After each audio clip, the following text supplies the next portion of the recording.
You've read the art book, you've played the RPG, and watched the Amazon series, and now you're going to experience Tales from the Loop in a whole new way with the board game. Today, we're going to have some coffee and conversation with Martin Takaichi, the board game's designer. Hello. I'm so happy to be here. Well, thank you, Martin, for giving me part of your day. As we know that the world's been a crazy place. Before we dive in, how are you and your loved ones holding up? It's working. It's working better than I thought.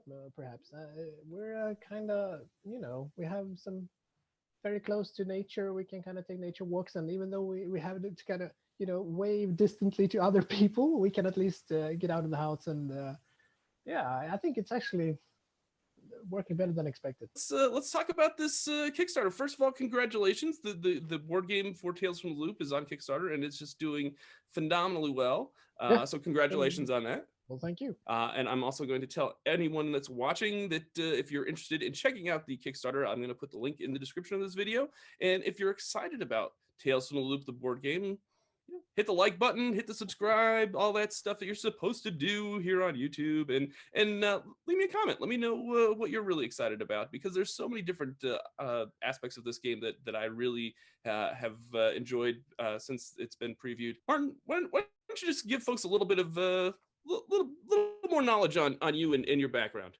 Sure. I started working like in relation to games when I was a teenager. Nice. I started working in a game store here in Stockholm, and then I did that. I worked through different kind of game stores for, I think maybe about 10 years, and then I started studying some stuff, and I got into film, and I worked at a film store, and yeah. But gaming has always been like a huge part of my life. I think the main like trigger was the original Dungeon Quest. Yes. Well, of Okay. course, this is the Swedish original is called Drakborgen, Dragon Castle, kind of. So I played that loads and loads when I was like 7 or 8 years old, and that kind of put me on the path.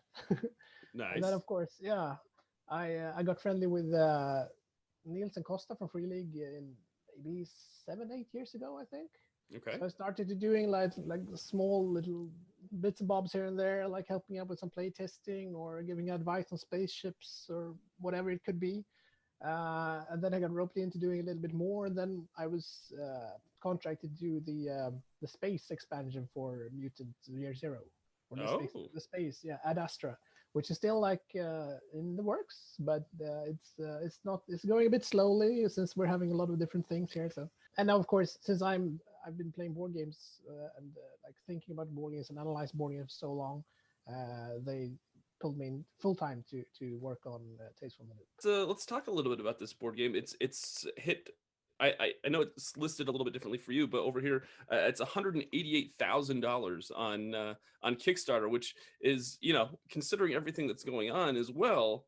Yeah, That's that you got to be really pleased with that result yeah, so we far. are, of course. Yeah, I mean, especially since we have some other Kickstarter giants like Frosthaven rolling at the same Yeah. time.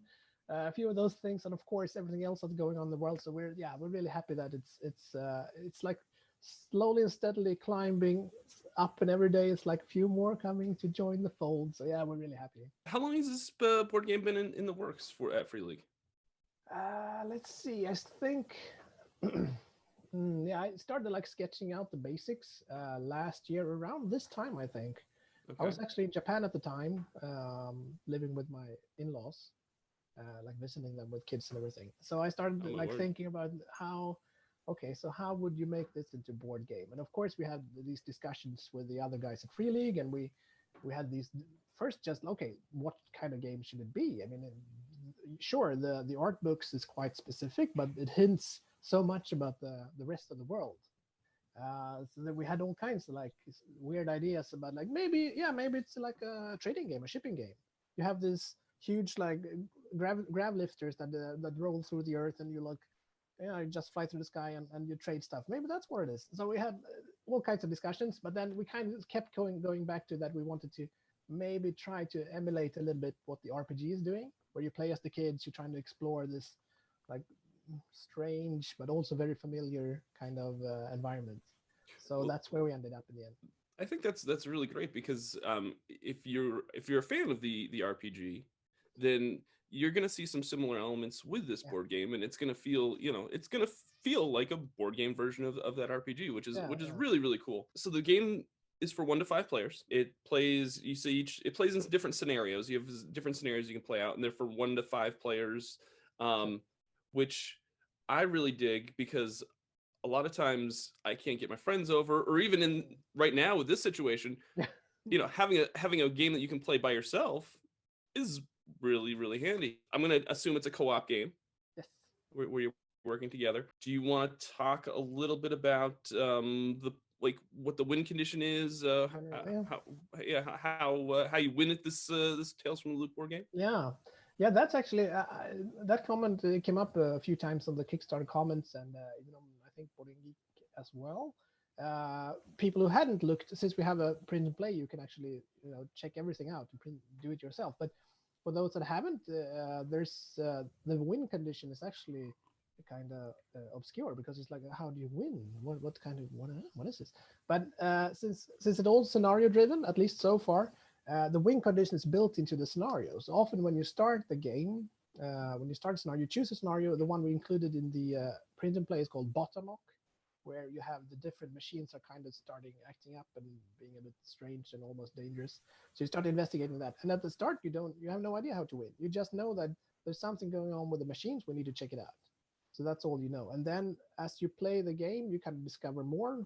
And it's a little bit like one of those old choose your own adventure kind of thing. Sure. Should we go this way? Should we do this thing? Should we try and hack this robot, or should we try and investigate this strange bunker complex? So depending on what happens and in what sequence you do things, it kind of takes different paths. And of course, if you're unlucky, it could be that you're playing the game and it's like, okay, so we failed to hack that machine. Okay, let's see. Then it says we should flip card 5, and you flip it, it's like, oh, we lost. So that's in the cards, but we usually try to telegraph it quite clearly, so it shouldn't be that kind of surprise. But you can never really know for certain, unless you played it before, of course. So there's a lot of replayability with each scenario, you would say. I mean, yeah, it's not like one of these things where if you play once, it's not gonna, you're not gonna want to go back and since you already know. It's something we've kind of been going back and forth about, because we really wanted the scenarios to really create a proper, interesting narrative that is not just random. So we wanted scenarios, but still we wanted to try and keep it as open as possible. So while you have this narrative thread that you're keep going after, there's also a lot of things that going on around that. Like, for example, how the machines move, or the chores you have to do. I mean, I would love to go and into that strange new house you found, but I have to pick up my baby sister from daycare. I'm sorry. It's like, so there is replayability, but of course, if you played it 2 or 3 or 4 times, you probably have seen everything the scenario has to offer. Gotcha. So that's why, so we want to include as many scenarios as possible, and also we have a stretch goal coming up pretty soon that's called sandbox mode. Yes. Which is more of a if you can use that to have a more kind of a bit more random, but also more a bit more random, but also less predetermined kind of narrative going on. There's some really great aspects of this game that I want to touch on. One, of course, let's just the thing that's probably going to speak to the majority of folks that check out the Kickstarter is, of course, the awesome robot minis that are gonna be included with this game. You've got Dust Studios is doing the minis for this. Exactly. Yeah, Dust Studios. It's one of those things that like 10 years ago. That's actually that's how I actually met Costa for Free League. I played a game called Dust Warfare, Dust Tactics, which is like a weird war 2 kind of thing. You have robots and strange stuff. And he played that as well, and it's like, should we get together and play this? Yeah, sure, okay. And then we did. We became friends, and then like now, almost 10 years later, it's kind of coming full circle, since now we're going back to Dust Studios and Paolo Parente, who makes these things, to make these machines for us, because we knew we wanted to offer pre-painted minis, and when it comes to pre-painted, Dust Studios they are the best. Nice. Okay. They are really, everything is like hand painted. It looks amazing. I mean, the things you see in the Kickstarter page, the photos are they are representative of how they will look if you go with the deluxe pledge. So they're really high quality. If I'm not mistaken, the only way you can get the pre-painted minis is through the Kickstarter. Is that that's correct? Isn't that correct? Yeah, I think it's. I mean, hopefully, hopefully we'll have it available to get it after the Kickstarter as well. I mean, Oh, we're okay. hoping to get into retail, but since it's all hand painted, it's all. I mean, it's not just like okay, so make another 1,000 copies because that's going to Right, take a right. while. So we can't really guarantee that we'll have those supply lines. Maybe it'll only be available through our own web shop, or maybe it won't be available Okay, at all. We're not entirely sure quite yet. okay. So Well, I'd say if you really want to get it, I'd say get it now okay, that's to be fair enough. sure. Not just the robots that you've got for pre-painted minis. There's a dinosaur It's the scenario that has dinosaur. been on. Yeah, Yeah. that's pretty cool as well. Yeah, because I mean, since Simon's art, of course, the machines are the things you mostly remember. But then, at least, especially in the first book, there's a lot of dinosaurs as well. There's So, and we were like, okay, should we include a dinosaur in the core box? Like, well, yeah, maybe. Well, it doesn't really fit in the budget, but if we make it a stretch goal, then maybe we could do it. So yeah, so we did ask Dust to make us a little dinosaur prototype, and of course, yeah, that's going to come with its own special scenario. So okay. it's going to Sure. be a scenario like really like incorporating the dinosaur and have it as a central to the theme. But also we're working on ideas to have it as a mm, kind of a wild card also in other scenarios. Okay. So we'll see how things pan Interesting. All right. I out. like that. The other really interesting part of this game that you've revealed is usually in a lot of co-op games you have one person that plays like the good guys and then one person that plays the adversaries, the bad guys, and they have Yeah. to control that. But you've got that bit like pre-built into this game with a really clever mechanic. Tell us a little bit about how that works because I think Yeah. that's very, very clever. Okay, I'm happy to hear that. Yeah, we actually we talked about that as well. Like, should we have someone kind of playing the loop, as it Right. were? Which it could have been cool in some ways, but then of course, then you have this situation where you have this like 3 or 4 players who are playing these kids and having this great time and just being like nostalgic 80s, having this experience, and then one person who has to kind of be outside of that little community, and it didn't really feel like it felt like no, everyone should be together. It's that kind of game. So Sure. we wanted to make some kind of system that's plays quickly and that's not doesn't require like loads of bits and extra cards. So yeah, we're using especially the school card, which is for like setting up the theme of the turn or the day in the game, and you have how the robots move, stuff like that. And it does when you first look at it, it's like because it does have a lot of information on it, but Right. we Right. try to kind of focus it so all that stuff is on one card, and then you have what happens on the board, and of course then you also have the diary card to make the narrative flow. But yeah, but it's an interesting little like conundrum because you want to give the players information. If everything just comes up random, you just kind of react to strange stuff. You want to give a bit of information, but not too much. Right. Like for example, Right. with a machine movement, you do get information. Okay, you can see like okay, next turn, the power hoofer and the watchdogs will move. Okay, so if they move, this and this could happen. If they go this way, this could happen. If they go this way, that could happen. Okay, that's bad. We need to take care of this. We need to hack the power hoofer or something. But you don't really exactly know where they will move, stuff like that. But you have a little bit of an inkling. You can see a little bit of what's going to happen. Which I think is really, I mean, if anybody's watched the show or anything, that there's kind of weird things going on, but you're not really sure where it's gonna Yeah. lead. So it feels very thematic in that aspect, which I thought Okay, was that's really good. cool. Yeah. The other really cool thing that I loved about this game was that the players use time as a resource. Like that's how they're going to accomplish things, and you sometimes there's certain things that will give you more time, sometimes there's things that will give you less time, and you just try to make the most out of those time Yeah. resources that you have, Yeah. which is really clever, I think. Thanks. Well, that's good to hear because that's also something. In a much earlier prototype, we actually had the kind of standard like, okay, you have 2 actions, and you can do stuff with the 2 actions. But it kind of felt a little bit limiting in one way, but also kind of boring because even if you split it up, so you can like you can do an action, then I do an action. Even if you do it like that, it's still kind of a bit rigid. I Hmm. mean, Hmm. it's like, okay, I go here, I do this, then I'm done. But then if you have this time instead, we were like, okay, so what do you have when you're a kid? Because you're out of school. It's like the bell goes, and it's like, okay, out of school, fine. And we have 3 hours before I have to get home for dinner. So okay, what can we do? Where could we go to? What can we like discover?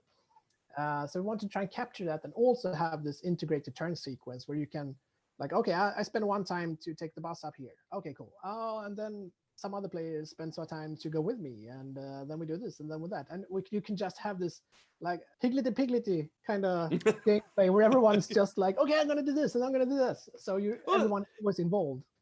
that's kind of like how it is when you're a kid. Yeah, You don't have plans. You're just kind of just playing by the, you're just yeah, doing whatever the day gives you at this point. yeah. Spur of the moment. Yeah, exactly, exactly. Yeah, yeah, for Again, sure. just a really clever way of capturing that whole the 80s, because I'm a former 80s kid. I don't know. I think that I'm gonna guess that I'm a little bit older than you, Martin. Maybe, but people Okay. think I'm younger than I am. I don't know. It's Okay. All I'm 78, so right. no, no. Well, I'm You're, not 78, but born 78. you were born 78. Oh, well, I'm slightly older than you. So you All were a right, former okay. 80s kid as well. So you kind of Oh remember. yeah, So you've got that the experience to draw off of as oh well, yeah, sure. I mean, which is awesome. I'm actually since Simon, who made the books, he's actually a bit slightly too young for this. He Right, kind right. of, he's kind of relating his like older siblings and friends. And the fun thing is, like, actually, where I'm sitting right now is only about, well, like 3 or 4 kilometers from the loop, where the loop was built. I grew up very near to it, and I have friends who live there. So it's Oh, very that's like awesome. for me, it's like well, like when I first saw the pictures appearing online, it's like that's my backyard. Like super weird, but I don't remember the robot. What is this? And yeah, so yeah, When you said 78, I thought you were joking that you were 78 years old, and I'm like, wow, you I know, mean, it's if the I look loop that good going. at 78, what's your secret, Martin? Yeah, that would have been something. Yeah. Yeah, Oh like a man. time warp. Yeah, exactly, exactly. Which again would be fitting of the Tales from Mm. a Loop. Yeah, you never Uh, know. Us Swedes. so my question for you, and there's many other things that I was impressed with with the Kickstarter video that you shot with the gameplay, and I'm going to tell folks if you have checked out the Kickstarter and you definitely need to watch that video and just kind of see how it all works, because I think it's really kind of you do a great job of Oh, explaining thank you. Yeah, how the pretty much the at nuts and least, bolts of the board yeah, game. how the game flows. Of course, the Amazon series hit earlier Mhm. this month. Have Yeah. have you seen it? Yeah, I finished the last episode a few days ago now. Okay. Yeah. What did you think?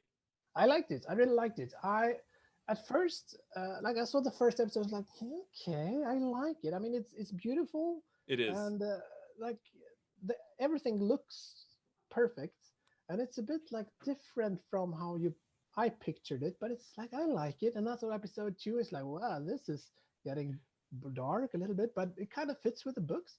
And then yeah, I watched it all the way through, and it has a bit of ups and downs. I like some better than others, but overall, yeah, Hmm. I think they nailed the like in Simon's books. You have some of it are kind of light-hearted and kind of Right, fun. right. But then there are other parts that this is that I mean, it's still kind of light-hearted because it's only a sentence or two, but the implications are quite dark. You can, and especially, I mean, if you go to the second book, I mean, things are really getting grim Right. there. But I think yeah, I think they did a good job of capturing a kind of this weird sense of thing. It doesn't go all like Black Mirror. Like, it doesn't go No, into, like the horror territory, not quite, but it's like it's slightly uncomfortable, which I really like. exactly. Yeah, Yeah, I totally agree with that. And yeah, I'm gonna tell there are certain episodes that I like more than others, yeah. but Of course. definitely watch them all because Oh yeah, yeah. they all feed into each other, which is Oh just yes, for sure. amazing. And Yeah, once you've watched the whole series, it's just like wow. And yeah. I think we're probably gonna marathon it again, just because I'm sure there's stuff that I missed watching it the Yeah, first exactly. time. Since everything's so interconnected, uh, Yeah. I'm sure there are things that Yeah, exactly. That when once you know everything, you go back and watch. It's like, oh, okay, so that's why. Ah. So now that you've watched the series and you've had, the board game has been in development for a little Mm. while now. Is there anything that you might change, or anything that you might tweak a little bit because of this Yeah. more of this content is out in the world? Mm. Well, it's possible. I mean, there's a few things from the TV series that I kind of, that I like. I raised an eyebrow, like, huh, this would be interesting. So yeah, there's possibilities that some things might sneak back into the board game as well. Okay. Since I mean, it's still in an alpha state. There's still room to improve and add stuff. So yeah, there might be for sure. Okay. They have some really cool ideas in it. Right now you're knocking down stretch goals for this, and you're just a lot of them are just adding scenarios and upgrading. We talked a little bit about the sandbox mode, which I think is the last stretch goal that they've Yeah, announced at this point. I don't, they might have more. I don't know. there's But more. there is more. Of course. Oh, okay, good.